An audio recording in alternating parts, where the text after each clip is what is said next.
Hey everybody, Who's Your Jedi here with another review for you. This time I'm talking episode 9 of season 3 of The Flash, The Present. And I have to say, this was a really good episode. I thought it was one of the strongest ones this season so far. So let's just kind of get right into things. First of all, very cool to finally get to see Earth 3, although sort of using blimps in the sky to sort of denote that this is an alternate reality. I mean, in my book, that's getting a little bit cliche. I think there's even like alien zeppelins or something like that on TV tropes as kind of a way of pointing these sort of things out. But okay, we'll let that go. And I mean, it was all worth it just to see Mark Hamill playing the Trickster again. This time, of course, the Earth 3 Trickster, who is extremely reminiscent of the Joker because, well, basically for the last 25 years or so, probably a little bit longer, Mark Hamill has basically been the go-to guy to do the voice of the Joker. And that line about where he goes, like I tricked them. Well, if you play the Joker, he was something like jokes on them. I mean, it really is just letting him be the Joker as much as they possibly can. And I love that that stuff with Jay and his helmet. That was hilarious.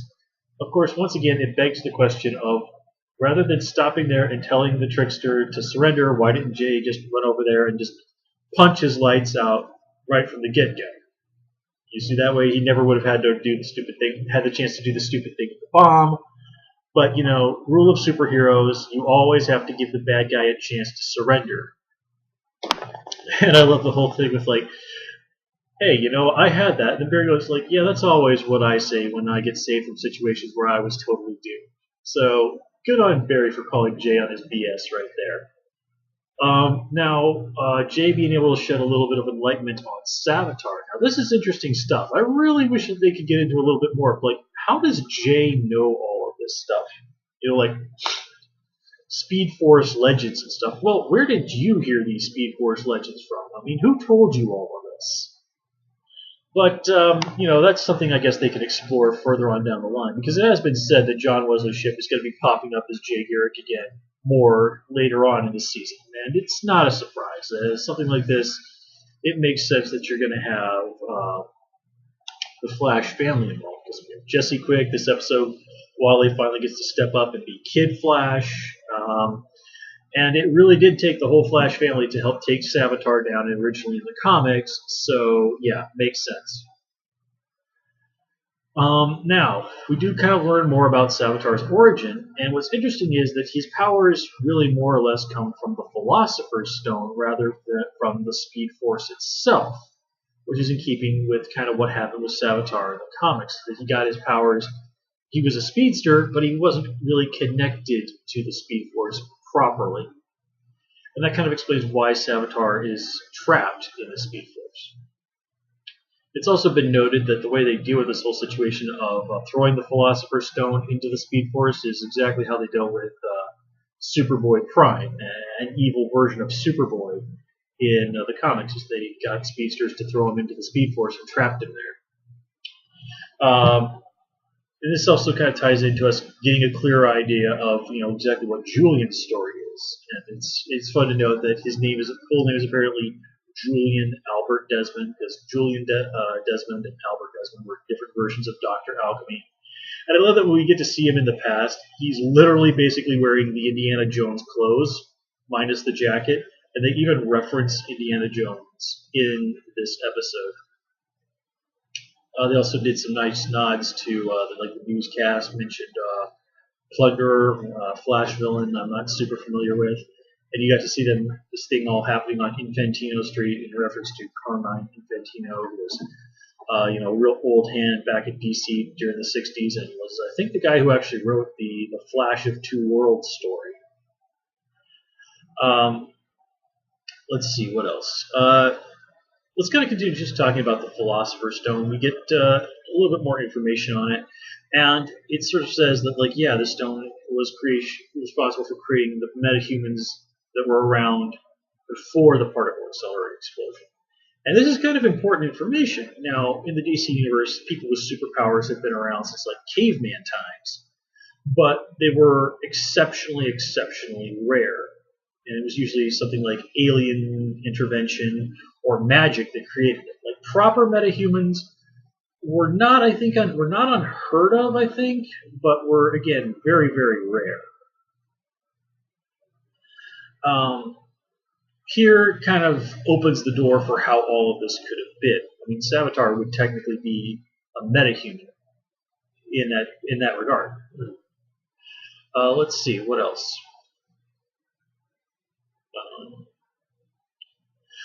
It is kind of interesting. Like, well, how in the world does the Philosopher's Stone let him understand like people's desires? And it's kind of explained that Savitar is. I mean, as people have been pointing out, he's kind of like one of the wormhole aliens from Deep Space Nine. He can kind of see the past, he can see the present, he can see the future, and he can use that to sort of figure out exactly what it is people would really want. Obviously, Julian would want to see his sister again. Cisco would want to see his brother again.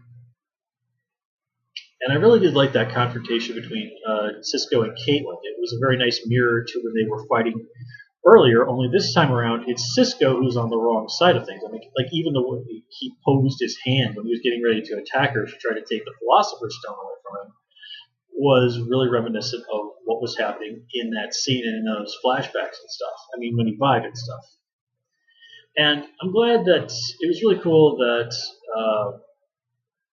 she was able to sort of talk him down. And they kind of even point out, like, Cisco had saved her and now she saved him. And it's also kind of interesting that apparently Caitlin is now comfortable using her powers for simple things. Now, like, turning rain into snow just to make things more Christmassy. I thought that was a nice touch to sort of show that, yeah, she's comfortable where she is right now in terms of her powers. Let's see, what else? Yeah, nothing really else. Oh, yeah. Another thing I liked about Caitlin is, we'll say that for later, actually. Nice stuff with Iris this episode. I like how you see that this relationship is really going forward. Now, of course, we also get to see the whole thing with Savitar's little prophecy. One of you shall die, one of you is going to betray you, and another is going to suffer fate worse than death. And yeah, not terribly surprising that Iris is the one who apparently looks like she's going to die, which does carry some sort of unfortunate implications in terms of trends in comic books. But, them's the breaks. And I do like how when he sees that, Barry is immediately like, oh god, I gotta go change history. And Jay Garrick shows up and goes like, numbskull, haven't you learned anything? And he does, once he kind of talks a little sense into Barry, Barry does realize like, okay, I gotta play this smart. And Jay did give a really great speech about like, look, this is just one of a million possibilities. Every choice you make changes the future. And Jay's absolutely correct. You can't get fixated on one possible bad future. Let's see. Also liked what they were doing with HR this episode, where Wally spills the beans about HR training him, and Joe is understandably upset. But ultimately, HR points out, like, look, the more you deny, like, my thing is finding people, sort of gathering their talents around. And the more you deny someone their potential, the more they're going to seek it somewhere else. So, and he's totally right. That the more Joe and Iris try to keep Wally from being Kid Flash, the more he's going to want to be Kid Flash, and the more Wally is going to seek out people who also want him to be able to be Kid Flash. He was kind of interested in like seeing if alchemy could turn him into Kid Flash. He totally got on board immediately with HR when HR, albeit reluctantly at first, wanted to train him. And them giving him the Kid Flash costume as a Christmas present and a sign of their blessing, I mean, that was a nice touch. He's still not super jazzed about the name, but oh well, nothing's perfect. Now, the whole thing with Julian turning out to be Dr. Alchemy, well, we all kind of saw where that was coming from last time around. And I did like how they pointed out that like Alchemy and Savitar have basically more or less the same voice, and they sort of use that, something fans have noticed, as a way of pointing out like, yeah, Alchemy was really more like who Julian was when Savitar was possessing him. And I just definitely did like it when Julian gets tossed in the pipeline and starts ranting and raving about wanting his phone call, and like you know what, I always kind of suspected that you had some sort of place where you were locking people up, completely in violation of their basic civil and human rights. And I also liked how when the Flash is questioning him like, have you been blacking out? Julian just absolutely denies anything because well, this is a guy who's thrown him in jail for a crime that for no reason and possibly to frame him for a crime. So of course he's not feeling particularly cooperative. And then this forces Barry to reveal who he really is, which doesn't go over terribly well with Julian, but he at least opens up with what's going on with the blackouts. Now, what I really love is that even though when they get him in that chair, they're trying to get in contact with Savitar. Even then, Julian is just like being a complete a-hole about things. And it's just like, dude, they are trying to help you. Plus, you've been blacking out and getting into crazy stuff. They've more or less even convinced you that you've been turning into alchemy. Why are you being such a dick? And you have to figure, under the circumstances, he is just completely out of his depth and freaked out and just looking for somebody to lash out at. And, Barry makes a pretty easy target given their history together. And the whole fight with Savitar, Savitar stomps Jay. He completely trashes Barry and Wally. Both times, everybody is saved just because somebody is able to close that box in the nick of time. It shows you just how serious a threat Savitar is.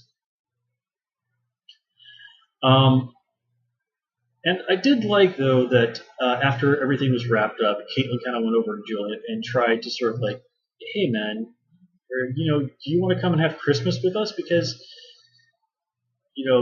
he's in a really crazy boat right now and is not really sure how to deal with it. And, having a superpowered side of yourself that you don't really control who does bad things, Caitlin kind of gets where that's coming from.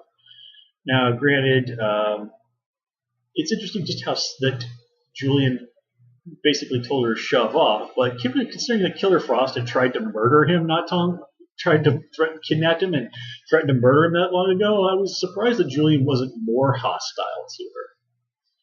And then there's the Christmas scene where he shows up at Joe's house. And at first I thought, like, okay, he's being way too friendly. Is something funny going on here? But you have to imagine that, and I was just waiting for something to happen, and when it didn't, I'm like, okay, this is a little saccharine, but I guess knowing what's going on with him and having people kind of understand what's happening to him and are willing to help him, it's got to be a lot of weight off his shoulders, a burden shared in all of that. And it would certainly be interesting to see him as a member of Team Flash. And we've seen that the Flashpoint changed it so that Pied Piper is now a good guy. It'd be interesting if they were to do the same for Dr. Alchemy. And then there's the whole thing with Barry and Iris getting their apartment together, which actually looks like a really, really sweet apartment. And I just kept waiting. I was like, okay, this is the mid-season finale. They gotta pull the knife out and just jab us in the gut somewhere. But I guess the whole thing with Savitar killing Iris was that, and this being, I guess, Christmas time, maybe they wanted to go out on a somewhat more positive note. It's like, yes, this really terrible thing is still looming, but we should have hope, which is actually the situation that Barry is in. Yes, there is potentially something really terrible that could happen, but you can't let that constantly hang over your head. You have to go on with your life, and you have to have hope, and just try to do the best you can to forge a better future. And yeah, all in all, this was a really, really good episode. One of the strongest ones of the season so far. It's going to be about 6 weeks before Flash comes back, and I am very much looking forward to it. If you didn't watch my most recent channel update, by the way, by the time Flash does come back, I should be settled into my new life and my new job over in Japan. So the time zone difference between Japan and wherever you are, and when these reviews go up, we are going to have to factor that in, but it never really seemed to be that big of an issue when I was living in South Korea, so I don't think we're going to have to worry about it too much. So anyway, guys, I'm going to call it here. As always, please comment, rate, and subscribe. And of course, you can follow me on Twitter at Who's Your Jedi. And until next time, take care and have a good one.